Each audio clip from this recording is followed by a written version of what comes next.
नमस्कार दोस्तों, कैसे हैं आप सभी। और एक बार फिर से आप सभी का बहुत बहुत स्वागत है आपके इस अपने YouTube चैनल पर। और आज हम आपको एक नया टॉपिक आप सभी को लेकर आप सभी के लिए एक नया टॉपिक लेकर के आए हैं। और टॉपिक है डिसइंफेक्टेंट इन माइक्रोबायोलॉजी। बेहद ही महत्वपूर्ण टॉपिक है डिसइंफेक्टेंट के बारे में। इस वीडियो में हम जानेंगे कि डिसइंफेक्टेंट क्या होते हैं, डिसइंफेक्टेंट के टाइप कितने होते हैं और डिसइंफेक्टेंट के क्या एडवांटेज और क्या डिसएडवांटेज होते हैं। इसके पहले अगर आप वीडियो पर नए हैं तो वीडियो को चैनल को सब्सक्राइब जरूर करिएगा। साथ ही साथ वीडियो अगर आपको पसंद आता तो एक छोटा सा लाइक जरूर करिएगा वीडियो के लिए। चलिए शुरू करते हैं। आज का हमारा topic classification of disinfectant in microbiology.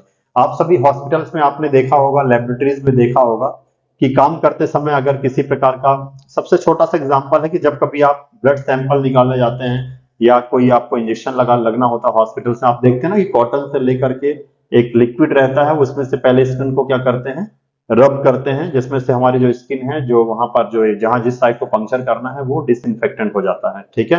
तो इसी तरह डिसइंफेक्टेंट, बहुत सारे डिसइंफेक्टेंट का यूज जो है हॉस्पिटल में, लेबोरेटरीज में किया जाता है, ताकि हॉस्पिटल में आने वाले जो पेशेंट हैं या जो अटेंडर्स हैं, साथ ही साथ हॉस्पिटल के जो वर्कर्स हैं, वो पूरी तरह से माइक्रो ऑर्गेनिज्म से सुरक्षित रहे। इसलिए हम डिसइंफेक्टेंट का यूज करते हैं। ठीक है। तो इसका इंट्रोडक्शन समझते हैं। डिसइंफेक्टेंट वे केमिकल एजेंट है, ये एक तरह से रासायनिक पदार्थ होते हैं या केमिकल एजेंट होते हैं। ठीक है। जो नॉन लिविंग ऑब्जेक्ट से क्या मतलब है, पहले मैं इसको एक बार पढ़ देता हूं फिर आपको मैं समझाता हूं। ठीक है। डिसइंफेक्टेंट वे केमिकल एजेंट है जो नॉन लिविंग ऑब्जेक्ट जैसे टेबल हो गया, वर्क बेंचेस, सरफेस पर उपस्थित पैथोजेनिक माइक्रो ऑर्गेनिज्म को डिस्ट्रॉय या इनहिबिट करते हैं। ठीक है। या तो उनको नष्ट कर देंगे या तो उनकी जो ग्रोथ है या उनकी जो प्रक्रिया, उनकी जो एक्टिविटीज है उसको इनहिबिट करेंगे, मतलब संदमित करेंगे या उसको, उनकी प्रक्रिया को, उनकी एक्टिविटी को रोक देते हैं। ठीक है। इन्हें मुख्य रूप से hospital, laboratory, operation theatre, diagnostic instrument आदि के स्टरलाइजेशन एवं इन्फेक्शन कंट्रोल में प्रयोग किया जाता है। ठीक है। तो इस 4 लाइनों का मतलब सिर्फ इतना है कि ये जो डिसइंफेक्टेंट होते हैं वो एक तरह से केमिकल एजेंट होते हैं। ठीक है। कैसे केमिकल एजेंट होंगे? ऐसे केमिकल एजेंट जिनका उपयोग हम हॉस्पिटल्स में करेंगे, लेबोरेटरीज में करेंगे। अब लेबोरेटरीज में कहां पर करेंगे? लेबोरेटरीज में जो वर्क बेंचेस होते हैं, जहां पर हम काम करते हैं, टेस्ट लगाते हैं, या जो सैंपल कलेक्शन एरिया होता है, वहां पर उस एरिया को डिसइंफेक्ट करने के लिए, मतलब जो माइक्रो ऑर्गेनिज्म है उनको या तो डिस्ट्रॉय करेंगे या तो उनकी जो ग्रोथ है, उनकी जो एक्टिविटी है उसको हम रोक देते हैं पूरी तरह से। जिससे क्या होगा, काम करने वाले जो वर्कर है वो सुरक्षित रहेंगे और साथ ही साथ वहां पर जो विजिटर्स होते हैं, जो लैब में जो हमारे पेशेंट्स आते हैं, लैब में जो अटेंडर्स आते हैं, वो माइक्रो ऑर्गेनिज्म के खतरे से सुरक्षित रहे। मैंने एक वीडियो बनाया था ना नोजोकोमियल इन्फेक्शन के ऊपर, उस वीडियो को देखेंगे। हॉस्पिटल में जाने पर बहुत सारे नोजोकोमियल इन्फेक्शन भी हो सकते हैं हमको। ठीक है। तो इन डिसइंफेक्टेंट का यूज करके हम अपने आसपास के वातावरण, जहां पर हम काम कर रहे हैं, साथ ही जो काम करने वाले लोग हैं और वहां पर जो विजिटर्स आते हैं, पेशेंट हो गया, अटेंडर्स हो गए, उन सभी की सुरक्षा का हम क्या करते हैं, ध्यान में रखते हुए उनको पूरे एक सुरक्षित वातावरण हम उनको प्रदान करते हैं। किसके द्वारा? इन डिसइंफेक्टेंट का यूज करके। और साथ साथ डिसइंफेक्टेंट सबसे ज्यादा इंपॉर्टेंट होता है, जो वर्कर्स वहां पर, जो हेल्थ वर्कर्स काम कर रहे हैं, उनकी सुरक्षा को ध्यान में रखा जाता है उसको उपयोग करके। ठीक है। तो डिसइंफेक्टेंट वे केमिकल एजेंट है या रासायनिक पदार्थ है जो नॉन लिविंग ऑब्जेक्ट। अब नॉन लिविंग ऑब्जेक्ट क्या होते हैं? जैसे कि आप सिंपल से एग्जांपल लीजिए, जब कभी आप अपना टेम्परेचर, बॉडी का टेम्परेचर आपको देखना होता है कितना हमारा बॉडी का टेम्परेचर, तो आप थर्मोमीटर लगा के रखते हैं ना। ठीक है। तो थर्मोमीटर अगर हम सेम थर्मोमीटर बिना डिसइंफेक्ट किए किसी दूसरे पेशेंट को लगाएं, फिर और पेशेंट को लगाएं, तो क्या होगा, इसमें से इंफेक्शन जो होगा ट्रांसमिट होगा एक पेशेंट से दूसरे, दूसरे से तीसरे में।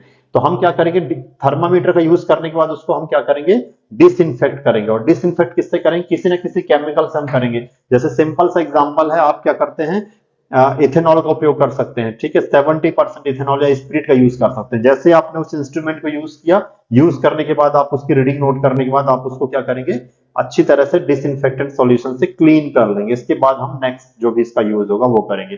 तो नॉन लिविंग ऑब्जेक्ट पर ही हमको इनका उपयोग करना डिसइंफेक्टेंट का। ठीक है। लिविंग ऑब्जेक्ट पर नहीं करेंगे। नॉन लिविंग ऑब्जेक्ट का मतलब यही है कि जो भी हम इंस्ट्रूमेंट, इक्विपमेंट हम यूज कर रहे हैं, जो मशीनरी यूज कर रहे हैं, ठीक है, या हम क्या कर रहे हैं कि जो हम जहां पर काम कर रहे हैं उस वर्क बेंचेस पर बहुत सारा ब्लड सैंपल गिरा हुआ है, यूरिन सैंपल या किसी भी तरह का फ्लूइड जो है उसका स्पिलेज हो गया है, उसको साफ करने के लिए या उसको क्लीन करने के लिए, स्टरलाइज करने के लिए उस जगह को, है ना, वो कहलाता है नॉन लिविंग ऑब्जेक्ट या नॉन लिविंग सरफेस हो गया। जैसे जैसे कि टेबल हो गया, देखिए एग्जांपल दिया, और टेबल को साफ करना है हमको, हमने वैसे तो साफ कर दिया कपड़े से, लेकिन माइक्रो ऑर्गेनिज्म उस पर रह जाते हैं, वो पूरी तरह से नष्ट नहीं होते या साफ नहीं होते, उसके लिए हमको क्या करना पड़ेगा, डिसइंफेक्टेंट का यूज करना पड़ेगा। तो नॉन लिविंग सरफेस जैसे टेबल हो गया, वर्क बेंचेस हो गई, सरफेस हो गया, जैसे कि फर्श हो गई हमारी, ठीक है। अगर वहां पर कोई ब्लड सैंपल स्पिलेज हो गया या बहुत सारे पेशेंट का वहां पर आना जाना है, हम भी वहां पर काम कर रहे हैं, तो कहीं ना कहीं माइक्रो ऑर्गेनिज्म का जो खतरा है वो रहता है। तो उससे बचाव के लिए हम डिसइंफेक्टेंट सॉल्यूशन से पूरा का पूरा वो एरिया जो है वो साफ करते हैं, ठीक है। तो इस पर उपस्थित जो पैथोजेनिक माइक्रो ऑर्गेनिज्म होंगे उनको डिस्ट्रॉय करेंगे या इनहिबिट करेंगे। डिस्ट्रॉय का मतलब कि जिस उस सरफेस पर अगर कोई हार्मफुल माइक्रो ऑर्गेनिज्म या किसी भी तरह का माइक्रो ऑर्गेनिज्म उपस्थित है जो हमारे लिए नुकसानदेह है, ठीक है, तो उसको उसको हम पूरी तरह से डिस्ट्रॉय कर देंगे या उसकी एक्टिविटी को हम इनहिबिट कर देंगे, ठीक है। कोरोना काल में आपने देखा था ना कि बार बार अपन सैनिटाइजर का यूज करते थे। सैनिटाइजर में क्या होता था, सैनिटाइजर में 70% इथेनॉल का यूज करते हैं। वो इथेनॉल से हम क्या करेंगे, अगर उस समय अपने हाथ पूरी तरह से वॉश कर लिए, साफ कर लिए हाथों को, तो हाथों पर जो भी माइक्रो ऑर्गेनिज्म है उनकी जो ग्रोथ होगी वो पूरी तरह से रुक जाएगी या वो नष्ट हो जाएंगे और वो हाथ इन्फेक्शन हमको नहीं होगा, ठीक है। तो इस तरह के डिसइंफेक्टेंट हम यूज करते हैं। अभी आगे मैं आपको बताऊंगा डिसइंफेक्टेंट कितने कितने प्रकार के होते हैं। तो इन्हें मुख्य रूप से हॉस्पिटल में, लेबोरेटरीज में, ऑपरेशन थिएटर में, ठीक है, डायग्नोस्टिक इंस्ट्रूमेंट आदि की स्टरलाइजेशन और इन्फेक्शन कंट्रोल में प्रयोग किया जाता है। अब देखिए इसकी डिसइंफेक्टेंट इसकी डेफिनेशन क्या होगी, वही चीज है जो मैंने यहाँ पर हिंदी में लिखा है, वही है इंग्लिश में लिखा हुआ है कि disinfectants are chemical substances used to kill और इनहिबिट माइक्रो ऑर्गेनिज्म और इनएनिमेट ऑब्जेक्ट एंड सरफेसेस, ठीक है। मतलब जो एक तरह से नॉन लिविंग ऑब्जेक्ट होंगे या सरफेस होगी, उस पर जो माइक्रो ऑर्गेनिज्म उनको किल करने के लिए या उनको इनहिबिट करने के लिए हम डिसइंफेक्टेंट का यूज करते हैं, जो एक केमिकल सब्सटेंस होते हैं या रासायनिक पदार्थ होते हैं, ठीक है। अब ideal properties of a good disinfectant. अब आपको यह भी देखना है कि आपका डिसइंफेक्टेंट है उसकी जो क्वालिटी है वो अच्छी है या नहीं है, या एक आइडियल डिसइंफेक्टेंट होता है उसमें क्या क्या क्वालिटी होनी चाहिए, ठीक है। तो एक जो आदर्श जो डिसइंफेक्टेंट होगा उसमें क्या क्या प्रॉपर्टीज होनी चाहिए, क्या क्या उसके गुण होने चाहिए, ठीक है, क्या क्या अच्छी चीजें होनी चाहिए। तो सबसे पहले सभी प्रकार के जर्म्स पर प्रभावी होता है। जो एक अच्छा डिसइंफेक्टेंट होगा, सभी प्रकार के जो जर्म्स होंगे, कीटाणु होंगे या माइक्रो ऑर्गेनिज्म होंगे, उन पर वो प्रभावी होता है। मतलब कि इसकी जो एक्टिविटी होती है ब्रॉड स्पेक्ट्रम एक्टिविटी होती है, ठीक है। सेलेक्टिव नहीं होती कि इस बैक्टीरिया के लिए या इस माइक्रो ऑर्गेनिज्म के लिए प्रभावी होगा, दूसरे के लिए नहीं होगा। तो ये क्या होता है, ब्रॉड स्पेक्ट्रम एक्टिविटी इसकी होती है। कुल मिलाकर के कि सभी प्रकार के जो ऑर्गेनिज्म हैं, अगर हम उनपे इस डिसइंफेक्टेंट का यूज करें तो वो निष्क्रिय हो जाते हैं, ठीक है। दूसरा होता है फास्ट एक्टिंग, मतलब कम समय में ही बहुत तेज ये एक्टिविटी करते हैं, कम समय में ये अधिक प्रभावी होते हैं, ठीक है। तीसरा non toxic and non corrosive. अब देखिए ये नॉन टॉक्सिक भी होने चाहिए और नॉन कोरोसिव होने चाहिए। ये नहीं कि हम इनका उपयोग करें और ये हमारे लिए टॉक्सिक हो जाए या कोरोसिव हो जाए हमारे लिए, मतलब ये विषैले नहीं होना चाहिए, ठीक है। इनकी कम मात्रा जो होती है वो नॉन टॉक्सिक नॉन कोरोसिव होते हैं, लेकिन अधिक मात्रा में अगर इनका उपयोग करेंगे तो ये थोड़े से टॉक्सिक कोरोसिव हो सकते हैं। फिर स्टेबल ऑन स्टोरेज, हम जब इसको लंबे समय तक स्टोर करते हैं, अपनी लेबोरेटरीज में रखते हैं कि हमने इसको मंगवा लिया, मान लीजिए 70% इथेनॉल है, हमने 10 लीटर मंगवा लिया या 50 लीटर मंगवा लिया, अगर कम समय में वो खराब होने वाला है तो हमारी पूरा का पूरा स्टॉक खराब होगा। तो क्या होता है, स्टोरेज करने पर ये अच्छे लंबे समय तक ये यूजफुल रहते हैं। मतलब स्टेबल ऑन स्टोरेज, मतलब स्टोर हम इनको करेंगे तो ये स्थायी होते हैं, ठीक है। नेक्स्ट है आपका ओडोरलेस और प्लीजेंट ओडोर। अब इनकी जो गंध होती है वो कैसी होती है, या तो ये गंध हीन होंगे मतलब ओडोरलेस होंगे, या तो ये प्लीजेंट ओडोर होगा, इससे किसी प्रकार की हमको एलर्जी नहीं होगी, ठीक है। इनकी जो ओडोर होगी वो प्लीजेंट होगी। नेक्स्ट है इकोनॉमिकली एंड इजिली अवेलेबल, मतलब ये सस्ते भी होते हैं और आसानी से ये उपलब्ध हो जाते हैं, आपको मिल जाएंगे। नेक्स्ट है आपका सॉल्युबल इन वाटर, वाटर में कैसे होंगे, जल में कैसे होंगे, ये घुलनशील होने चाहिए, ये इसकी एक अच्छी गुड प्रॉपर्टी है, ठीक है। लास्ट इसका effective on presence of organic matter, मतलब कोई ऑर्गेनिक मैटर है, जैसे कहीं पर ब्लड गिर गया है, कहीं पर पस सैंपल स्पिलेज हो गया है, वहां पर भी ये क्या होगा, पूर्ण रूप से क्या होगा, प्रभावी होगा। अगर कहीं पर आपने ब्लड सैंपल आप टेस्ट कर रहे हैं इन्वेस्टिगेशन के लिए, आपके पास सैंपल आया है और गलती से आपका जो सैंपल है वो नीचे गिर गया या फैल गया, आप क्या करोगे, आप उस पर डिसइंफेक्टेंट सॉल्यूशन डालोगे, ठीक है, और उसको अच्छी तरह से साफ करोगे। तो किसी भी प्रकार का जो ऑर्गेनिक मैटर है, जैसे कि ब्लड हो गया, पस हो गया, यूरिन सैंपल हो गया, किसी भी तरह का फ्लूइड हो गया, कोई भी सैंपल हो गया, उस पर भी ये क्या होता है, पूरी तरह से इफेक्टिव होना चाहिए। एक गुड डिसइंफेक्टेंट की ये क्वालिटी होती है, ठीक है। चलिए देखते हैं क्लासिफिकेशन ऑफ डिसइंफेक्टेंट। ठीक है, अब देखिए डिसइंफेक्टेंट को हमने अलग अलग कैटेगरी में बांटा हुआ है यहाँ पर। ठीक है, तो सबसे पहला है हमारा अल्कोहल। ठीक है, अल्कोहल बेस्ड जो डिसइंफेक्टेंट होते हैं, पहला हमारा अल्कोहल है, दूसरा फिनोलिक कंपाउंड है। ठीक है, फिनॉल जिसमें यूज करते हैं। तीसरा है हमारा हैलोजन, हैलोजन समूह के भी डिसइंफेक्टेंट का यूज किया जाता है। हैलोजन को मुख्यतः दो प्रकार के डिसइंफेक्टेंट बांटा गया, पहला है क्लोरीन कंपाउंड और दूसरा है आयोडीन कंपाउंड। ठीक है, चौथा है आपका एल्डिहाइड। एल्डिहाइड कब यूज करते हैं हम? फोर्थ नंबर है आपका, फिफ्थ नंबर है क्वार्टरनरी अमोनियम कंपाउंड। ठीक है, इसके बाद है ऑक्सीडाइजिंग एजेंट, फिर है हैवी मेटल कंपाउंड। ठीक है, इसके बाद है डाई, और लास्ट है आपका गैसियस डिसइंफेक्टेंट। तो लगभग जो डिसइंफेक्टेंट है उनको इतनी कैटेगरीज में जो है वो बांटा गया है। ठीक है, लगभग 9 कैटेगरी में हमने डिसइंफेक्टेंट को यहां पर क्लासिफाई किया है। फिर से एक बार बताता हूं, पहला है अल्कोहल, दूसरा है फिनोलिक कंपाउंड, तीसरा हैलोजेंस है। हैलोजेंस को मुख्य रूप से क्लोरीन और आयोडीन में सब क्लासिफाई किया गया है। फिर एल्डिहाइड, फिफ्थ नंबर है क्वार्टरनरी अमोनियम कंपाउंड, नेक्स्ट है ऑक्सीडाइजिंग एजेंट, सेवन नंबर है heavy metal compound, eighth number है आपका डाई, और लास्ट है आपका गैसियस डिसइंफेक्टेंट। ठीक है, अच्छे से नोट डाउन कर लीजिए। और अगर आपको इस वीडियो का पीडीएफ चाहिए है तो हमारे टेलीग्राम चैनल पर, जिसकी लिंक दी गई है डिस्क्रिप्शन बॉक्स में, वहां से आप इसका पीडीएफ जो है प्राप्त कर सकते हैं। ठीक है, अब देखिए हम 9 प्रकार के जो डिसइंफेक्टेंट है उनको क्लासिफाई किया गया है। डिसइंफेक्टेंट को 9 प्रकार से क्लासिफाई किया गया है, अलग अलग समूहों में रखा गया है। पहला जो है वो डिसइंफेक्टेंट वो है अल्कोहल बेस्ड। ठीक है, यहां पर आप देख रहे हैं हमने पहला जो यहां पर रखा है डिसइंफेक्टेंट वो है अल्कोहल, जिसका एग्जांपल है इथाइल अल्कोहल, जिसको जनरली आप इथेनॉल भी कहते हैं, और एंड आइसोप्रोपिल अल्कोहल। ठीक है, आइसोप्रोपाइल अल्कोहल।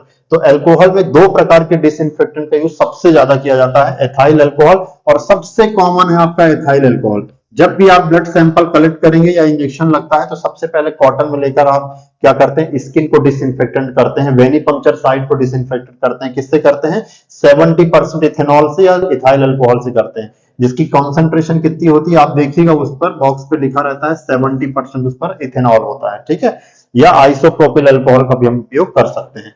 अब देखिए कंपोजिशन कंसंट्रेशन कैसे हम यूज करेंगे। सामान्यतः 70% सांद्र अल्कोहल, मतलब 70% कंसंट्रेट अल्कोहल हम लेते हैं, और 30% उसमें क्या होता है, डिस्टिल वाटर होता है। तो दोनों की सांद्रता में अल्कोहल की सांद्रता कितनी हो गई, 70%। जैसे फॉर एग्जांपल आपने अगर एक कंटेनर में यहां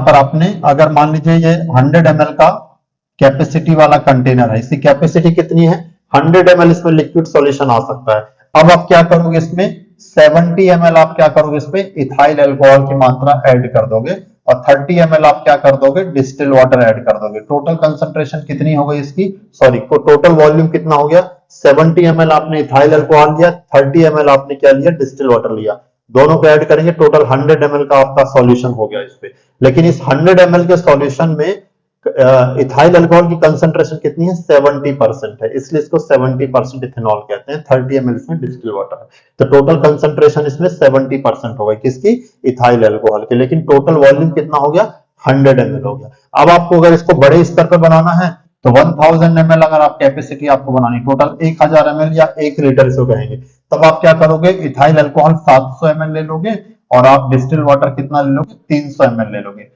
तो 700 और 300 ml टोटल बनेगा 1000 ml आपका कौन इसमें वॉल्यूम रहेगा। लेकिन अभी भी आपकी इथाइल अल्कोहल की जो कंसंट्रेशन है वो देखिए 70% ही है। 1000 ml में इथाइल अल्कोहल की मात्रा 700 ml, मतलब 70% कॉन्सेंट्रेशन।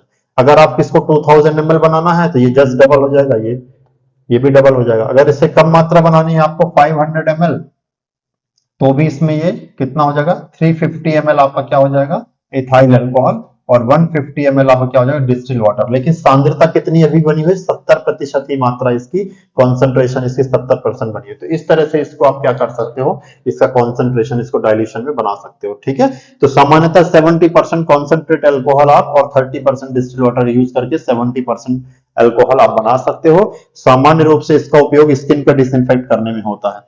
अब देखिए मैकेनिज्म ऑफ एक्शन, इसकी किस प्रकार से इसकी क्रियाविधि होती है। तो जैसे ही आप इसको स्किन पर क्या करोगे, इसको कॉटन की सहायता से स्किन पर आप इसको लगाएंगे तो क्या होगा, जो भी माइक्रो ऑर्गेनिज्म है उनमें जो प्रोटीन मौजूद है वो उसका डीनेचर्ड हो जाएगा। मतलब किसका डीनेचर्ड हो जाएगा, माइक्रो ऑर्गेनिज्म के अंदर, उनकी सेल के अंदर जो प्रोटीन मौजूद है वो प्रोटीन डीनेचर्ड हो जाएगा। प्रोटीन डीनेचर होने से माइक्रो ऑर्गेनिज्म जो है वो पूरी तरह से किल हो जाएगा, डिस्ट्रॉय हो जाएगा। ठीक है, लिपिड डिसोल्यूशन भी हो सकता है इसमें।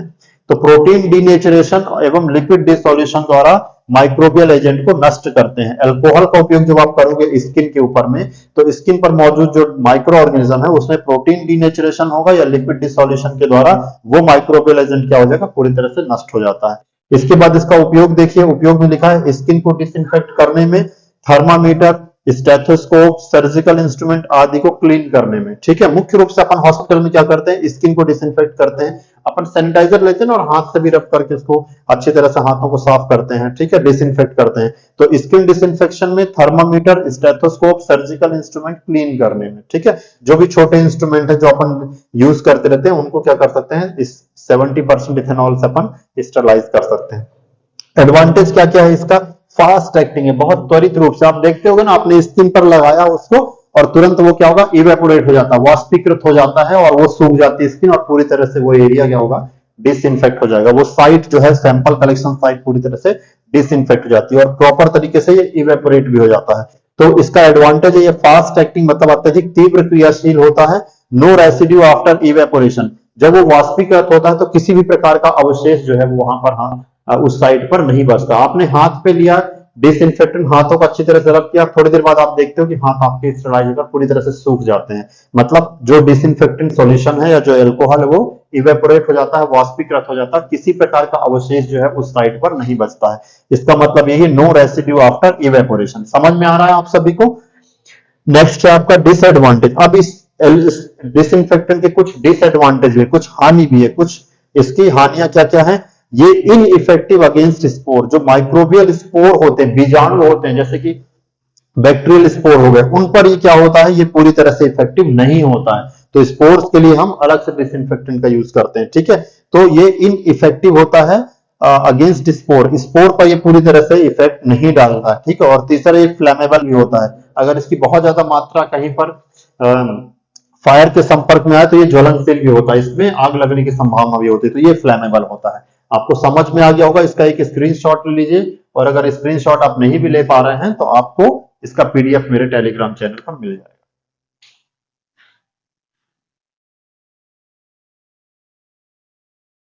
अब देखो, सेकेंड नंबर है फिनोलिक कंपाउंड। ठीक है, फिनोलिक कंपाउंड में सेकेंड नंबर है फिनोलिक कंपाउंड। इसका एग्जांपल क्या है, फिनोलिक कंपाउंड में मुख्य रूप से हम फिनॉल का उपयोग करते हैं, जिसको कार्बोलिक एसिड भी कहते हैं। ठीक है, कार्बोलिक एसिड या फिनॉल हो गया, क्रिसॉल हो गया, लाइजॉल हो गया, आपने ऐड सुना होगा ना लाइजॉल का। ठीक है, लाइजॉल में जनरली फिनॉल ही होता है, फिनोलिक कंपाउंड ही होता है लाइजॉल। क्लोरोजाइलिनॉल हो गया, जिसको डेटॉल के नाम से जानते हैं आप, है ना, डिटॉल के नाम से जानते हैं इसको। क्लोरो जाइलिनॉल होता है, फिनॉल हो गया, कार्बोलिक एसिड, और क्रिसॉल और लाइजॉल, ये सारे के सारे कैसे कंपाउंड होते हैं, फिनोलिक कंपाउंड, इनमें फिनॉल का उपयोग किया जाता है। ठीक है, अब देखते हैं मैकेनिज्म ऑफ एक्शन, ये कैसे क्रिया करता है। ये जनरली क्या करता है कि जो भी माइक्रो ऑर्गेनिज्म है उनकी सेल मेम्ब्रेन को पूरी तरह से नष्ट करेगा, सेल मेम्ब्रेन को रप्चर करेगा, जिससे ऑर्गेनिज्म जो है नष्ट हो जाता है। साथ ही साथ ये प्रोटीन को भी कोगुलेट करता है, माइक्रो ऑर्गेनिज्म के अंदर उपस्थित प्रोटीन को कोगुलेट करेगा, स्कंदित कर देता है। ठीक है, जमा देता है। आपने देखा होगा ना, बॉयल एग तो देखा होगा ना आपने, प्रोटीन रहता है लिक्विड, जब बॉयल करते हैं उसको तो पूरा का पूरा एक थक्का बन जाता है, कोगुलेट हो जाता है, स्कंदित हो जाते हैं। ठीक है, तो प्रोटीन कोगुलेशन करता है। यूजेस क्या है इसका, देखिए, फ्लोर को साफ करने में। ठीक है, वॉल्स के लिए यूज करते हैं, टॉयलेट डिसइंफेक्टेंट यूज करते हैं, मतलब टॉयलेट को के लिए भी डिसइंफेक्शन के रूप में यूज होता है, डिसइंफेक्टेंट रूप में। हॉस्पिटल सरफेस क्लीन करने के लिए यूज करते हैं फिनॉल का उपयोग। ठीक है, अब इसके एडवांटेज समझते हैं। एडवांटेज क्या होते हैं, वेजिटेटिव बैक्टीरिया, वेजिटेटिव बैक्टीरिया कौन है, जैसे माइक्रोबैक्टीरिया होता है, इस पर भी ये प्रभावी होता है, बहुत इंपॉर्टेंट है। लॉन्ग लास्टिंग रेसिड्यूअल एक्टिविटी, लंबे समय तक ये अपना विशेष, मतलब इसका अगर हम कहीं पर यूज करते हैं तो ये कुछ लंबे समय तक इसका रेसिड्यू रह जाता है और वो उस एक्टिविटी अपनी जारी रखता है। ठीक है, अब इसके डिसएडवांटेज क्या क्या होते हैं, तो डिसएडवांटेज में मुख्यतः कोरोसिव होता है। ठीक है, कोरोसिव का मतलब आप समझते हैं, एक तरह से हिंदी में क्या बोलेंगे इसको, क्षारक बोलेंगे, है ना। कहीं किसी मेटल पर आप डाल दीजिए तो वो जो धातु है या जो मेटल्स है वो क्या हो जाएगी, पूरी तरह से उसका वो कोरोसिव उस पर इफेक्ट डालेगा। ठीक है, वो खराब हो जाएगी, तो कोरोसिव होता है। इरिटेंट टू स्किन, अगर स्किन पर त्वचा पर पड़ जाए तो वो थोड़ा सा अनईजी रहेगा त्वचा के लिए। ठीक है, इरिटेंट होता है। ठीक है, स्किन जो होगी इससे इरिटेट होगी, स्किन पर बहुत सारे रेड पैचेस भी आ सकते हैं, लाल लाल दाने आ सकते हैं। ठीक है, स्किन जो होती है इससे इरिटेंट हो सकती है। टॉक्सिक इन हाई कंसेंट्रेशन, अगर इसकी सांद्रता ज्यादा हो तो ये टॉक्सिक भी हो सकता है, ठीक है, विषैला प्रभाव हो सकता है। अनप्लीजेंट ओडोर, इसकी जो गंध होती है वो अच्छी नहीं होती है, ठीक है, वो थोड़ी सी अनप्लीजेंट रहती है। बहुत ज्यादा मात्रा में कहीं पर डाल दिया जाए तो आपका मन नहीं होगा वहां पर रहने का, ठीक है, वहां से माइक्रो ऑर्गेनिज्म तो दूर होगा, आप भी थोड़े से दूर हो जाएंगे वहां पर, ठीक है। तो ये अनप्लीजेंट इसकी ओडोर होती है। नेक्स्ट है हेलोजन। हेलोजन में सबसे पहले आता है, मैंने दो बताए थे आपको, तो पहला है इसमें क्लोरीन कंपाउंड, हेलोजन में हम यूज करेंगे। क्लोरीन कंपाउंड का एग्जांपल है सबसे बेस्ट और सबसे अच्छा सोडियम हाइपोक्लोराइड, बहुत इंपॉर्टेंट है ये, ठीक है। सोडियम हाइपोक्लोराइड बहुत ज्यादा यूज करते हैं आजकल हॉस्पिटल्स में। तो सोडियम हाइपोक्लोराइड किसमें क्लोरीन सॉल्यूशन आप बनाते हैं ना, आपने देखा होगा पहले जमाने में कुएं में लाल दवा डालते थे, ब्लीचिंग पाउडर डालते थे, आज भी यूज करते हैं ब्लीचिंग पाउडर का। अगर कहीं पर हरी हरी काई या घास लगी हुई, आप ब्लीचिंग पाउडर छिड़क दीजिए, पूरा एरिया साफ हो जाएगा, क्योंकि क्लोरीन होता है उसमें, ठीक है। क्लोरीन विरंजक होता है एक तरह से। तो हाइपोक्लोराइड होता है, ठीक है, हाइपोक्लोराइड। क्लोरामीन होता है, ब्लीचिंग पाउडर जो मैंने भी अब बताया, ब्लीचिंग पाउडर, ये इसमें यूज करते हैं क्लोरीन कंपाउंड में, ठीक है। इसका मैकेनिज्म देखिए, समझते हैं। जो सेलुलर कंपोनेंट होता है उसका ऑक्सीकरण कर देगा, ऑक्सीडाइज कर देगा, माइक्रो ऑर्गेनिज्म के सेलुलर कंपोनेंट को ऑक्सीडाइज करके उनको नष्ट कर देता है। एंजाइम जो है उनको उनको भी इनएक्टिवेट कर देगा, ठीक है, तो अपनी क्रिया को आगे नहीं बढ़ा पाएंगे। यूज क्या है इसका, ड्रिंकिंग वाटर में मैंने बताया ना, कुएं में हम पहले ब्लीचिंग पाउडर का यूज करते थे, ठीक है, तो ड्रिंकिंग वाटर डिसइंफेक्शन के लिए इसका यूज किया जाता है। ब्लड स्पिल क्लीनिंग, अगर कहीं पर ब्लड गिर गया हॉस्पिटल में तो ब्लड को साफ करना है तो सबसे पहले क्या करेंगे, उस पर एब्जॉर्बेंट डालेंगे, एब्जॉर्बेंट डालने के बाद उसके ऊपर क्या कर देंगे, सोडियम हाइपोक्लोराइड या ब्लीचिंग पाउडर डाल देंगे, 15 से 20 मिनट तक उसको पड़े रहने देंगे, इसके बाद उसको आसानी से उठाकर येलो डस्टबिन में डाल देंगे। ये जनरली स्पिल मैनेजमेंट होता है इस तरह से, ठीक है। और किससे सहायता से करते हैं, या तो सोडियम हाइपोक्लोराइड की सहायता से करते हैं या ब्लीचिंग पाउडर की सहायता से करते हैं। कैसे करेंगे फिर से बताता हूँ। अगर कहीं पर ब्लड गिर गया है तो सबसे पहले अगर ब्लड गिरा हुआ है, ब्लड का स्पिलेज हुआ है, आपने सैंपल लिया, सैंपल आपसे गिर गया, फैल गया पूरा ब्लड, तो क्या करेंगे, सबसे पहले उसके ऊपर एब्जॉर्बेंट डालेंगे। एब्जॉर्बेंट क्या होते हैं, टिश्यू पेपर हो सकता है, गॉज हो सकता है, पेपर हो सकता है, उसके ऊपर पूरा का पूरा कवर कर दीजिए, इससे वो ब्लड जो होगा वो एब्जॉर्बेंट क्या करेगा, उस फ्लूइड को एब्जॉर्ब कर लेगा। इसके बाद क्या करेंगे, उसके ऊपर आप ब्लीचिंग पाउडर पूरा छिड़क दीजिए, या सोडियम हाइपोक्लोराइड आप छिड़क दीजिए करीब 1%, ठीक है, 1% लिक्विड सोडियम हाइपोक्लोराइड पूरा डाल देंगे उस एब्जॉर्बेंट के ऊपर, 20 मिनट तक आप उसको पड़े रहने दीजिए, जितने भी माइक्रो ऑर्गेनिज्म पूरी तरह से नष्ट हो जाएंगे। इसके बाद उसको आसानी से सावधानी पूर्वक उठा करके आप कहां डालेंगे, येलो कलर की डस्टबिन में, ठीक है। अपन बायोमेडिकल वेस्ट भी सेग्रीगेट करते हैं, अलग अलग कलर की डस्टबिन में यूज करते हैं, तो उसको क्या करेंगे, येलो डस्टबिन में आप जो भी फ्लूइड स्पिल हुआ उसका पूरा पूरा जो भी मटेरियल उसको उठा करके वहां डाल देंगे, ठीक है। और वो सरफेस को फिर 1% 2% से पूरी तरह से साफ कर देंगे, किसने, 1% सोडियम हाइपोक्लोराइड से पूरी तरह से साफ कर देंगे, ठीक है। तो ये स्पिल मैनेजमेंट होता है। अब मैकेनिज्म में क्या बताया मैंने, सेलुलर कंपोनेंट को ऑक्सीकरण करता है, एंजाइम इनएक्टिवेशन करता है, यूज इसका ड्रिंकिंग वाटर डिसइंफेक्शन में, ब्लड स्पिल क्लीनिंग में, हॉस्पिटल सरफेस को साफ करने में। इसके एडवांटेज क्या है, ब्रॉड स्पेक्ट्रम यूज है, मतलब बड़े स्तर पर इसको यूज कर सकते हैं, बैक्टीरिया के लिए, वायरस के लिए, फंगाई के लिए, इनको डिसइंफेक्ट करना, अगर कहीं पर ऐसा लगता है कि इनसे कंटेमिनेशन है तो इस एरिया को साफ करने के लिए आप क्लोरीन कंपाउंड का उपयोग कर सकते हैं, ठीक है। डिसएडवांटेज क्या है, ये कोरोसिव टू मेटल, अगर किसी मेटल पर आप सोडियम हाइपोक्लोराइड डालेंगे तो वो काली पड़ जाएगी धातु, ठीक है, वो मेटल जो है खराब हो जाएगा, तो आपको मेटल पे इसका यूज नहीं करना, ये कोरोसिव होता है मेटल के लिए, ठीक है। और irritant to eye and skin, आपको ग्लव्स पहनकर ही इसका उपयोग करना, अगर स्किन में आपके चला जाएगा 1% 2% हाइपोक्लोराइड चला जाएगा, 5% हाइपोक्लोराइड आ जाएगा स्किन में, तो आपकी स्किन जो होगी वो कहीं ना कहीं इसके अगेंस्ट रिस्पॉन्स करेगी, स्किन में इचिंग होना शुरू हो जाएगी, स्किन जो होगी इसके लिए जो होती है वो इरिटेंट होती है, ठीक है।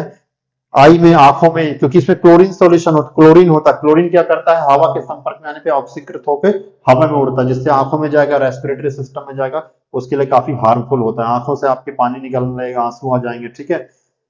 नेजल कैविटी में जाएगा तो अजीब सा आपको जो होगा वो इसमें लगेगा। तो क्लोरीन सॉल्यूशन जो होता है रेस्पिरेटरी सिस्टम के लिए काफी खतरनाक होता है, तो इसका यूज हमको सावधानी पूर्वक करना है। जब भी इसका उपयोग करेंगे तो ग्लव्स प्रॉपर लगाएंगे, आंखों पर गॉगल्स लगाएंगे, और मास्क का उपयोग करके ही हम इसका यूज करते हैं, ठीक है।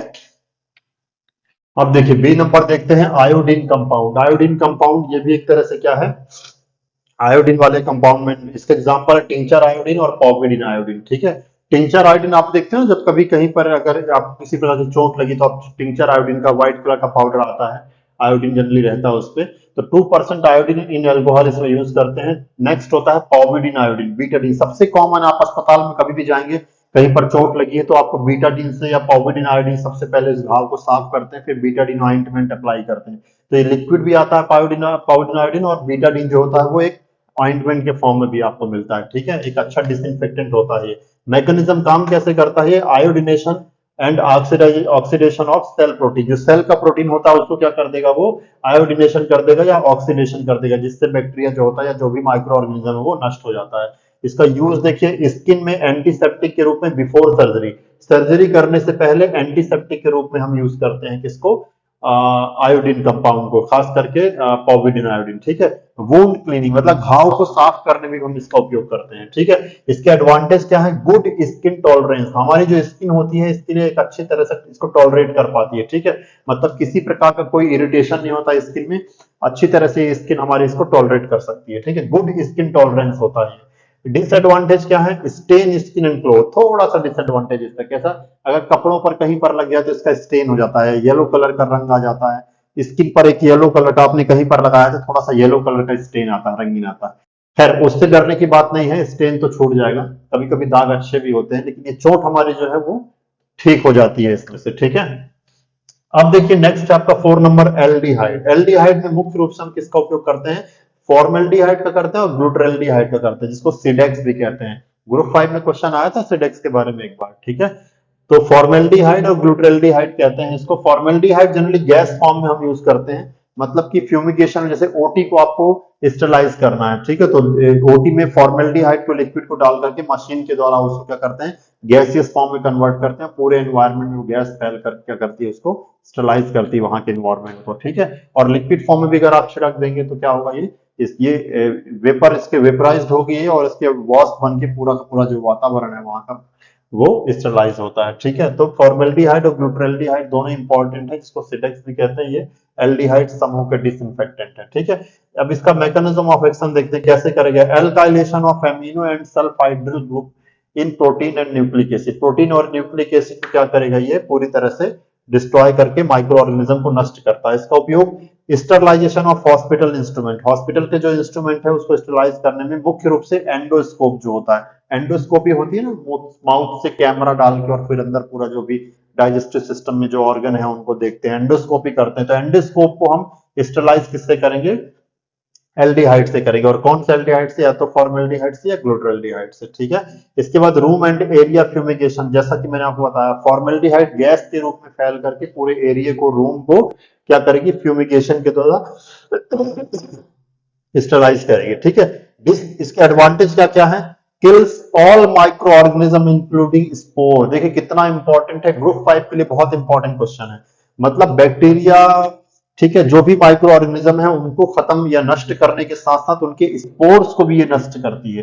सामान्य जो डिसइंफेक्टेंट होते हैं वो माइक्रो ऑर्गेनिज्म किल करते हैं लेकिन उनके स्पोर्स को नष्ट नहीं करते, लेकिन ये एल्डिहाइड ऐसा है जो इंक्लूडिंग स्पोर्स, मतलब माइक्रो ऑर्गेनिज्म के साथ साथ उनके स्पोर्स को भी नष्ट करता है। तो ये बहुत इंपॉर्टेंट हो गया। ठीक है, तो ये ध्यान में रखिएगा। नेक्स्ट इसका डिसएडवांटेज, डिसएडवांटेज क्या होता है, इरिटेंट होता है, टॉक्सिक वेपर्स होता है, जो वेपर्स राइज होती है वो टॉक्सिक होती है।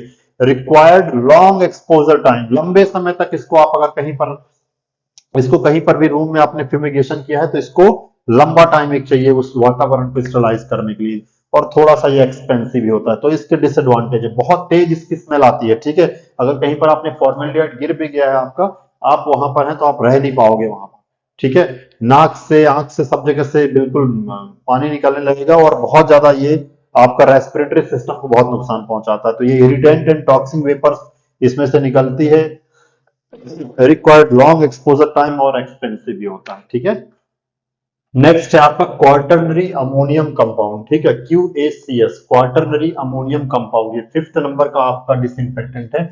इसमें मुख्य रूप से बेंजालकोनियम, ठीक है, chloride, benzalkonium chloride, cetyl trimethyl ammonium bromide का उपयोग किया जाता है। ठीक है, कई बार अपन को माउथ अल्सर होता है ना, छाले आले वगैरह हो जाते हैं, तो उसमें भी एक इसका उपयोग किया जाता है। ठीक है, एक कंटेंट के रूप में। तो मैकेनिज्म ऑफ एक्शन देखते हैं किस प्रकार से कार्य करता है। ये जो होता है ये माइक्रो ऑर्गेनिज्म की सेल मेम्ब्रेन को नष्ट कर देता है, डिस्ट्रक्ट कर देता है उनकी परमिएबिलिटी को, और जो सेल के अंदर सेलुलर कंपोनेंट होते हैं वो लीक हो जाते हैं सेल से बाहर और माइक्रो ऑर्गेनिज्म नष्ट हो जाता है। ठीक है, इसका यूज देखिए डिसइंफेक्शन ऑफ फ्लोर, मतलब फ्लोर को डिसइंफेक्ट करने में, वॉल को डिसइंफेक्ट करने में और इंस्ट्रूमेंट को डिसइंफेक्ट करने में। ठीक है, used in antiseptic, antiseptic cream में भी इसका उपयोग किया जाता है, माउथ वॉश में भी इसका उपयोग है, माउथ वॉश सॉल्यूशन का हम उपयोग करते हैं उसमें भी क्वार्टनरी अमोनियम कंपाउंड का उपयोग किया जाता है। ठीक है, तो एंटीसेप्टिक क्रीम के रूप में उपयोग करते हैं और माउथ वॉश सॉल्यूशन के रूप में इसका उपयोग करते हैं। एडवांटेज क्या क्या होते हैं देखिए, नॉन कोरोसिव होता है और ओडोरलेस होता है, मतलब कि ये कोरोसिव नहीं होगा और इसमें किसी प्रकार कोई गंध नहीं होगी, ओडोरलेस होगा। ठीक है, एडवांटेज देखिए, एडवांटेज क्या क्या है इसके, एडवांटेज है मुख्य रूप से सॉरी इसका एडवांटेज नॉन कोरोसिव और ओडोरलेस होता है। डिसएडवांटेज क्या क्या है, सोप मतलब साबुन या कोई ऑर्गेनिक मैटर है उससे ये निष्क्रिय हो जाता है। ठीक है, इसका इफेक्ट खत्म हो जाएगा अगर ऑर्गेनिक मैटर या कोई सोप का उपयोग करेंगे। नॉन इफेक्टिव ऑन स्पोर्स और माइक्रोबैक्टीरिया, माइक्रोबैक्टीरिया और स्पोर्स के लिए भी इफेक्टिव नहीं होता, तो ये इसके डिसएडवांटेज है। नेक्स्ट 6 नंबर समझते हैं, oxidising agent. Oxidising agent disinfectant कैसे होते हैं, तो मुख्य रूप से यहाँ पर 3 ऑक्सीडाइजिंग एजेंट होते हैं। H2O2 आप इनका नाम अच्छे से जानते होंगे, मुझे कमेंट बॉक्स में कमेंट करके बताइए कि H2O2 को हम क्या कहते हैं, किसका फॉर्मूला है ये। ठीक है, पर एसिटिक एसिड और ओजोन, ये 3 प्रकार के ऑक्सीडाइजिंग एजेंट का उपयोग डिसइंफेक्टेंट के रूप में किया जाता है। मैकेनिज्म ऑफ एक्शन समझिए, किस प्रकार से क्रिया करेगा, ये नेसेंट ऑक्सीजन को रिलीज करेगा, जिससे क्या होगी, माइक्रो ऑर्गेनिज्म की सेल वॉल और एंजाइम को नष्ट हो जाएंगे पूरी तरह से, और जो भी हमारा इंस्ट्रूमेंट है या जहां भी हम स्टेरिलाइजेशन कर रहे हैं पूरी तरह से स्टेरिलाइज जाएगा। इसका उपयोग समझिए क्या क्या होता है ऑक्सीडाइजिंग एजेंट का, घाव को साफ करने में, इंस्ट्रूमेंट को स्टेरिलाइज करने में और वाटर को डिसइंफेक्ट करने के लिए हम इसका उपयोग करते हैं। देखिए कितना अच्छा इसका उपयोग है। ठीक है, इंस्ट्रूमेंट स्टेरिलाइजेशन में करेंगे, वाटर को डिसइंफेक्ट करने में, घाव को साफ करने में। ठीक है, वूंड क्लीनिंग में हम इसका उपयोग कर सकते हैं। एडवांटेज क्या क्या है, नो टॉक्सिक रेसिड्यू, किसी प्रकार का इसमें टॉक्सिक रेसिड्यू शेष नहीं बचता है। ठीक है, डिसएडवांटेज क्या क्या है, अनस्टेबल इन लाइट, अगर लाइट में इसको आप रख रहे हो, प्रकाश में रख रहे हो, तो ये पूरी तरह से खराब हो जाएगा, अस्थायी रहता है। अधिक सांद्रता में मेटल्स के लिए क्रोसिव होता है, अगर आप अधिक सांद्रता में इसका कंसंट्रेशन ज्यादा है इसका उपयोग कर रहे हैं तो मेटल्स में कैसा होगा, ये कोरोसिव इफेक्ट छोड़ेगा, मतलब धातुएं कैसे हो जाएंगी, उससे क्षारण होगा धातुओं का। ठीक है, धातुएं खराब हो जाएंगी इससे।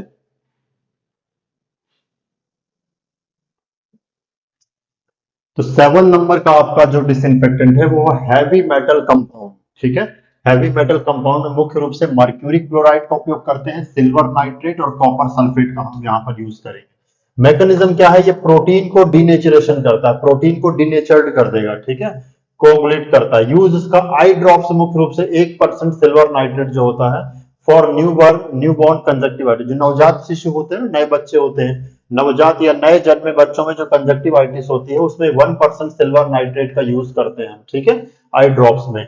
हालांकि आजकल इसका उपयोग बहुत लिमिटेड हो गया है, पर इसका उपयोग पहले किया जाता था। इसका एक डिसएडवांटेज है, ये टॉक्सिक होता है, इरिटेंट होता है और इन्वायरमेंटल पॉल्यूशन मतलब पर्यावरण प्रदूषण भी इससे हो सकता है। ठीक है, नेक्स्ट है आपका 8 नंबर का डाई। डाई में मुख्य रूप से क्रिस्टल वायलेट का यूज करते हैं और मेलेकाइट ग्रीन का उपयोग करते हैं। ठीक है, इसका मैकेनिज्म क्या है, ये बैक्टीरियल सेल वॉल को सिंथेसिस को प्रभावित करती है, मतलब बैक्टीरियल सेल वॉल का जब संश्लेषण होता है तो उस प्रक्रिया को ये रोक करके बैक्टीरिया को या सूक्ष्म जीव को जो भी है वो नष्ट करता है। ठीक है, इसका उपयोग है एंटीसेप्टिक इन स्किन, स्किन में एंटीसेप्टिक के रूप में इसका उपयोग कर सकते हैं। इसका एक डिसएडवांटेज है स्टेन स्किन एंड क्लोथ, मतलब कपड़ों को अगर ये कपड़ों पर कहीं पर लग जाए या स्किन पर लग जाए तो ये स्टेन अपना छोड़ देता है। ठीक है, जैसे सेम एज लाइक बीटाडीन। ठीक है, बीटाडीन भी स्टेन हो रहा था।